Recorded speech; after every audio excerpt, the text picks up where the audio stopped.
I am María Eugenia Larreina and I am a predoctoral researcher at the Autonomous University of Barcelona.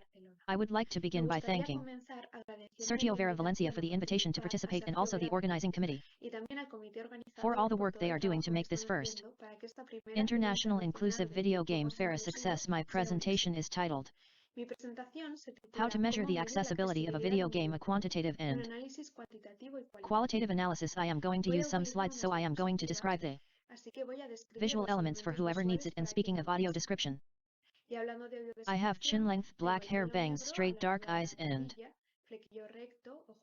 today I'm wearing a gray sweater. In recent years there have been great advances in the accessibility of video games. Before we could barely choose between several difficulty options, but now we can modify our experience so that it adjusts as closely as possible to our preferences and needs. To give an example, before the subtitles only dealt with the dialogue of the characters and the cinematics, but now we have subtitles for all the auditory elements, colors that identify the characters, and also arrows that indicate the origin of the sound. Even so, this is not present in all of them video games, but it is becoming more and more common. In this slide I am going to talk about 4 video games that were released between 2022 and 2023 that have represented great advances for accessibility. These are Stories of Blossom by Quarry, Forza Motorsport, and Mortal Kombat 1. The great novelty of Stories of Blossom is that it includes accessibility options for all types of disabilities. Among them, visual accessibility stands out. We have a screen reader and also audio description for the scenarios and actions. The screen reader can be personalized in many ways. For example, we can choose between different types of voices, the volume and speed. The audio description is possible because it is a fairly leisurely game and we have enough time to describe everything we see on the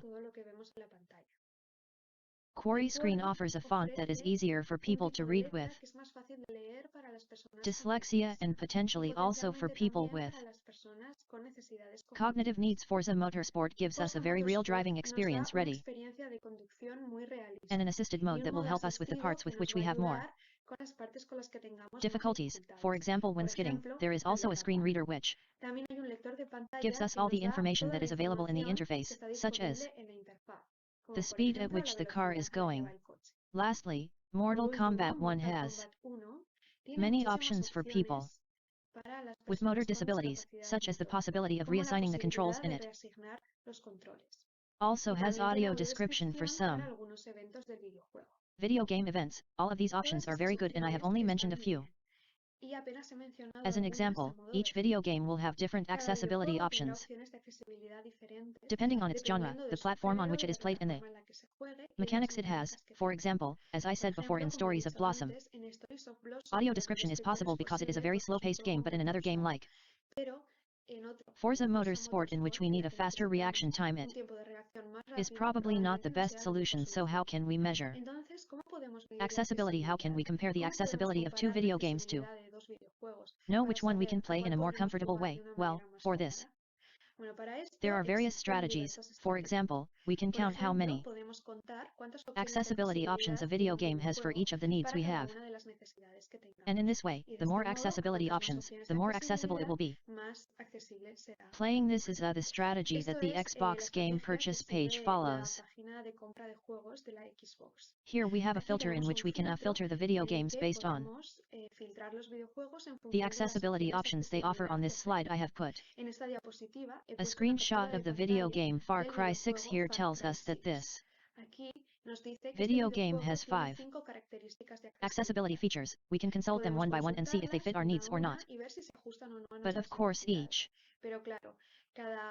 sales platform and each developer will define the accessibility features of their video games in different ways, different in using different categories as well, so they are very difficult to compare with each other. Another way to measure accessibility is through more subjective indicators. For example, we can read an accessibility review of a video game that has been written by a person who has played it in it. You can tell if the result is easy, difficult, appropriate, or inappropriate, and thus we can get an idea of whether this video or game will be accessible to people with certain needs or not. But since we are not using the same yardstick for all video games, it is difficult to establish a comparison. These are some questions asked by the RAD project developed by the Transmedia Catalonia Research Group. One of the objectives of this project is to investigate how to improve the accessibility of video games. The starting point was the accessibility of some video games to know at what point we found, and then we focused more on the possible application of audio description to video games to improve the accessibility of this medium for blind people and people with low vision. But of course, to analyze the accessibility of video games, we had to use some type of tool that would allow us to compare them with each other and evaluate them regardless of their specific characteristics and mechanics, as I said before, using only quantitative or qualitative indicators does not allow us to have a complete vision of the quality of the accessibility of a video game. Therefore, an analysis tool was developed that combined both approaches, on the one hand the quantitative and on the other the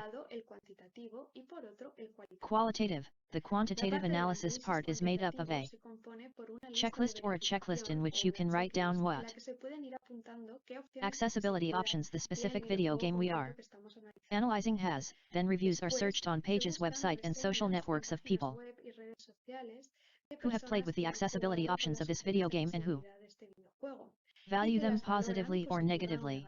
In this way we can know if the accessibility options are adequate for the needs of the players or if, on the contrary, they need some improvements. Now I will explain how this analysis and qualitative tool has been designed, and I will apply it to a video game. The video game I have chosen is one of these Part 2s released in 2020 because it is one of the most accessible to date. Starting with the quantitative analysis, I will explain how it has developed the checklist. All the information that I am going to tell is now published in a Games and Culture article from 2023 titled How Accessible is Video Game Analysis? Tool in 2 steps. On the slide I have put the reference for whoever wants to consult it.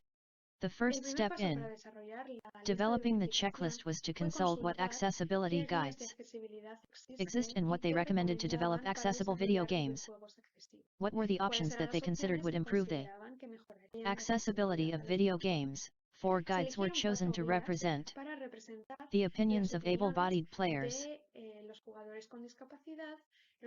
video game developers and also researchers on the subject. The first guide that was chosen is Accessible Reference Guides published on the Can I Play website. These guides are written by players with disabilities and represent the needs of players with visual and auditory cognitive disabilities.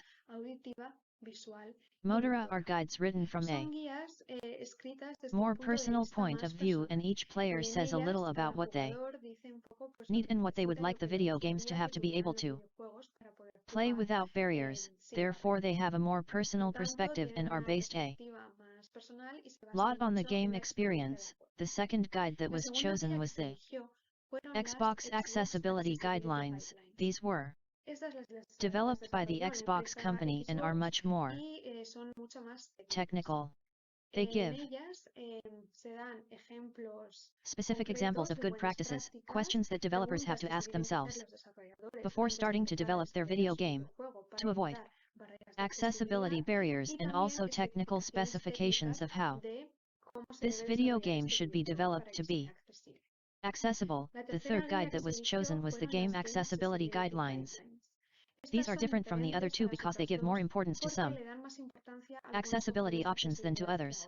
There are 3 levels of prioritization: the basic, the intermediate and the advanced. In the basic options we have those that a video game has to fulfill yes or yes to guarantee interaction with the player. The intermediate and the advanced are already more specific and more complicated to implement because there are to adjust them to each mechanic of the video game. These guides also classify the accessibility needs into Visual and auditory cognitive motor accessibility. There is also another more general category in which recommendations are put that do not fall into any of these profiles. The last guide that is analyzed was the Accessible Player Experiences published on the Deeble Gamers Foundation website.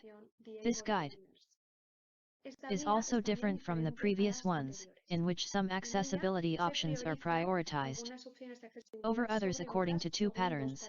The first pattern is called the access pattern.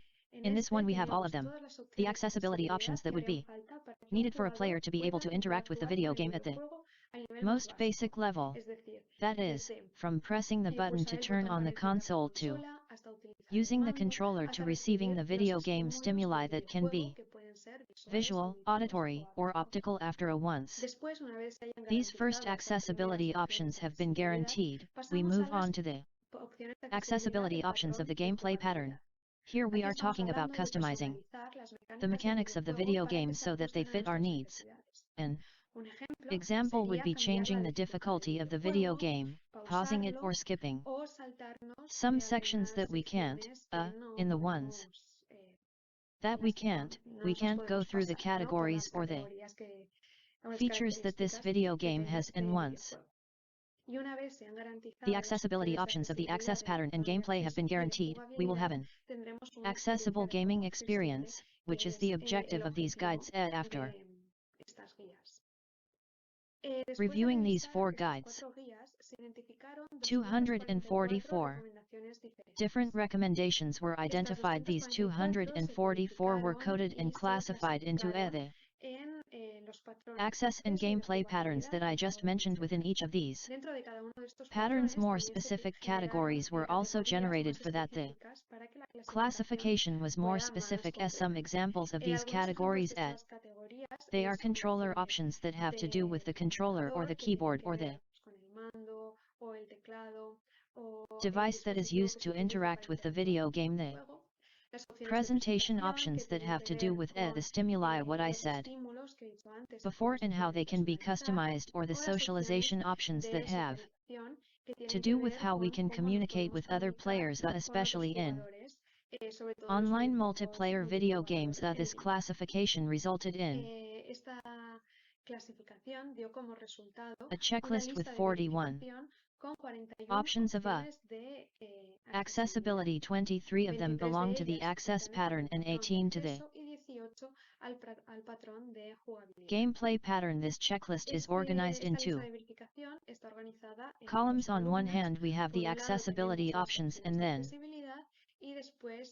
another column in which you can indicate if this option is available, is not available, or does not apply to the video game. Now we are going to talk about how this checklist applies to a specific video game, in this case of these part 2. On this slide I have put a screenshot of the beginning of the checklist so that we have an example. We can see these two columns that I just explained, the accessibility option and the availability option, and then the internal classifications within this access pattern. In this case, in the first one, which is in this screenshot screen, is the possibility of playing with an alternative controller. In this case, as Last of Us Part 2 is available on the PlayStation 4. When this analysis was carried out, we can see that there was no possibility of playing with something other than the official PlayStation controller 4. So in the availability column it says that this option is not available. We can also see here some control options. For example, it is possible to reconfigure the controls in this video game. The answer is yes, and in fact this video game allows very extensive customization of the controls. Another of the categories is, for example, if it is possible not to repeatedly press the same button to perform some options. No, because this can be a difficulty for people with motor disabilities. Once again the answer is that yes, this option is available. And the third option we have in this screenshot is whether we can customize the sensitivity of the controller. And in this case, due to the characteristics of the controller, it is not possible.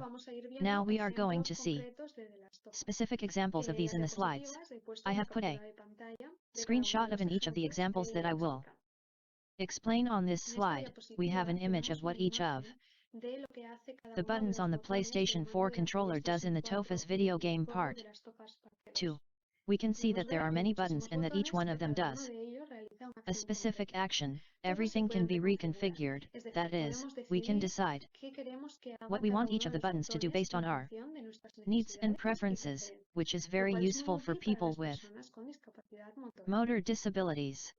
In this other slide we have an example of the high option.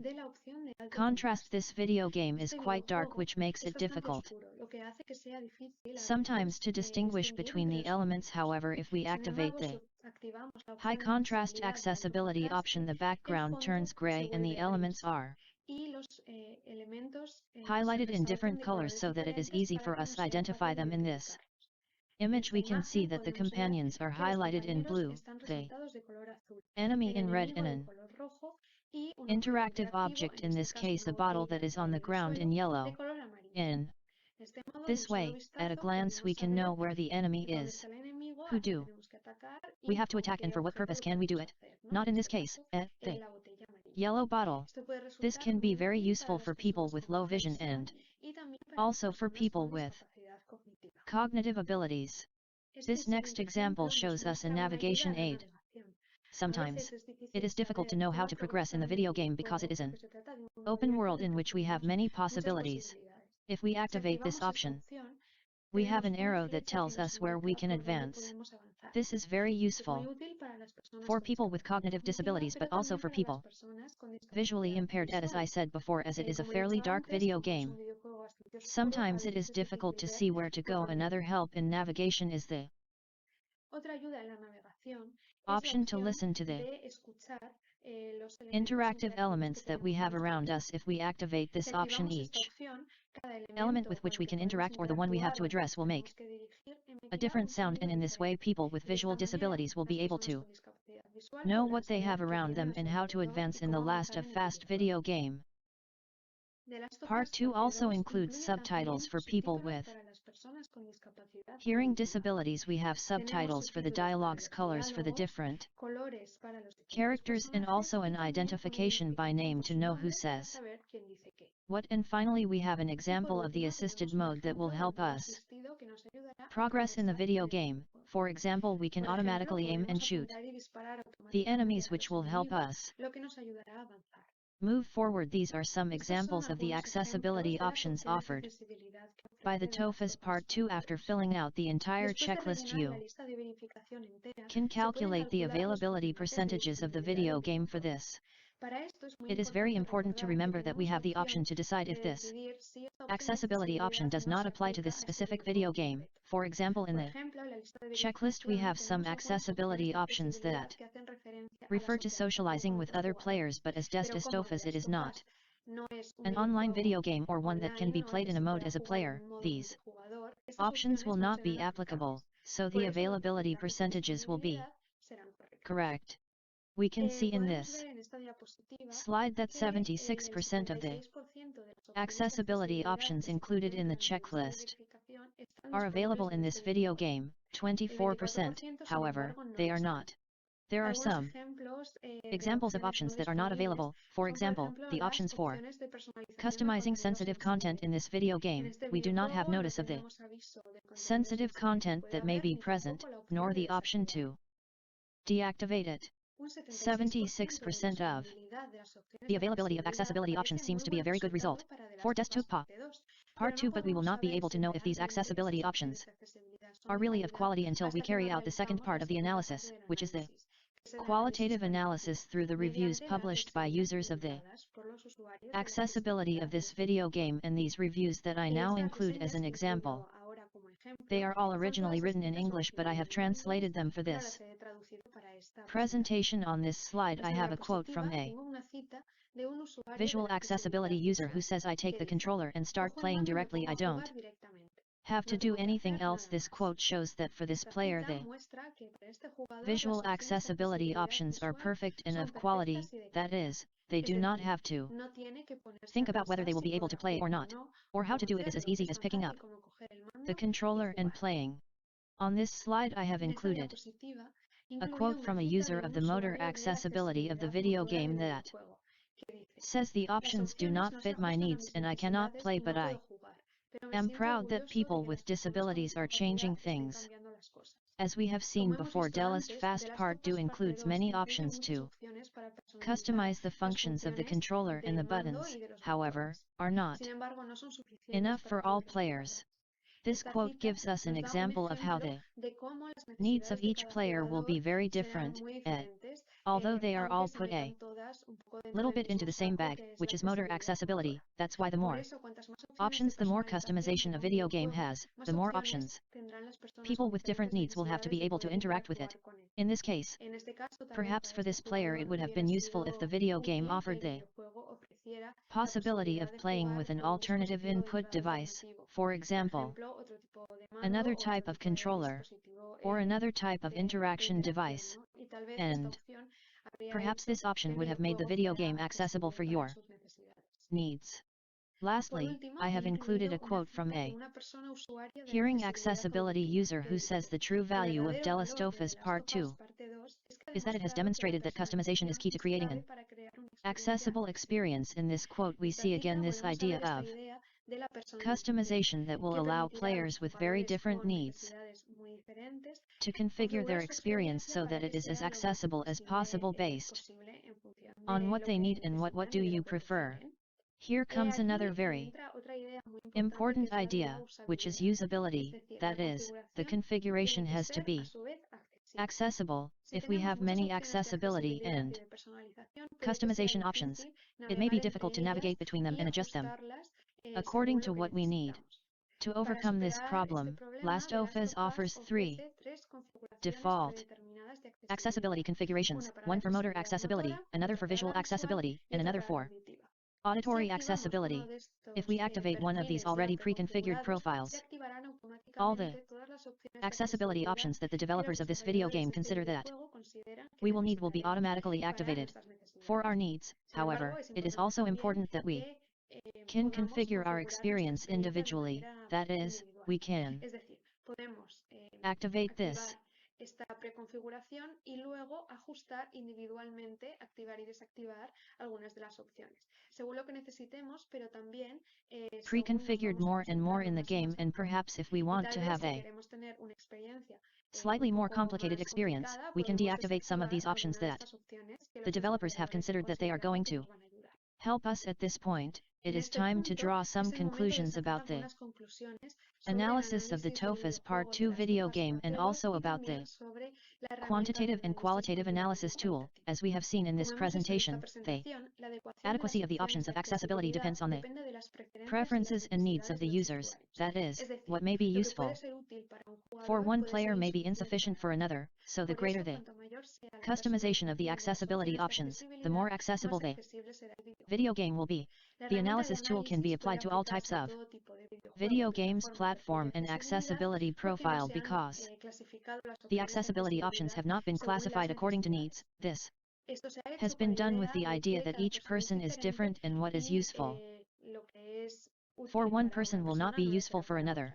No, so this is also a way to take into account this diversity. And finally, sometimes collecting qualitative data through reviews published on the internet can be a limitation, especially for lesser-known video games or the most independent ones, because we may not have a large enough number of reviews to draw general conclusions, so specific interviews could be done with accessibility users to ask them how they play and what they would need to make video games more accessible. In short, accessibility to video games is going to continue to have a very important role in the future, and it will also be a way for video games to become increasingly more inclusive, and so we can all play together. To finish, I would like to thank you very much for your attention and also thank the organization of this first international fair of inclusive video games, and to say that this presentation has had the support of the RAD project and the WELL project, the Knowledge Transfer Network SARSA, ACHESCAT and the Transmedia Catalonia Research Group. Thank you very much. Muchas gracias.